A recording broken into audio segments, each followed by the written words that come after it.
Salam, hər vaxtınız xeyir olsun əziz dostlar. Buraxılışa hazırlaşırsınızsa onda bu sualı diqqətlə nəzər edin. Bizdən düzəltmə kəmiyyət zərfini istəyir. Mən çəkilirəm 1 dəqiqəlik siz pauza verin, baxın bu sualı.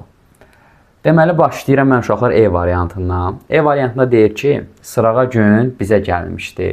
Baxın, sırağa gün zərf olmağına zərfdir, amma kəmiyyət zərfi deyil və üstə gəlir sadə zərfdir. Sadə zaman zərfidir sırağa gün.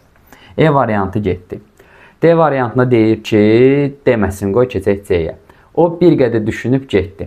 Baxın, bir qədər kəmiyyət zərfi olmağına kəmiyyət zərfidir, çünki özündən sonra feil gəlir, feili izah edir. Amma məsələ budur ki, mürəkkəbdir, məndən düzəltmə kəmiyyət zərfi istəyirdi. C variantda getdi. B-də deyir, Arif xeyli meyvə dərmişdi. Burada isə ümumiyyətlə heç kəmiyyət zərfi yoxdur. Bu gördüyümüz xeyli sözü meyvə isminə aid olduğuna görə qeyri-müəyyən miqdar sayıdır.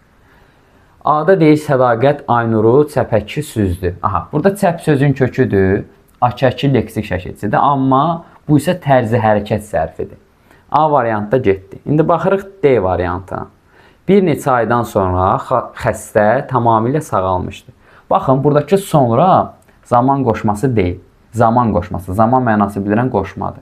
Yəni zaman zərfi deyil, çünki özündən əvvəl çıxışlıq halında olan söz gəlib və bu sonra sözü aydan sözünə aiddir.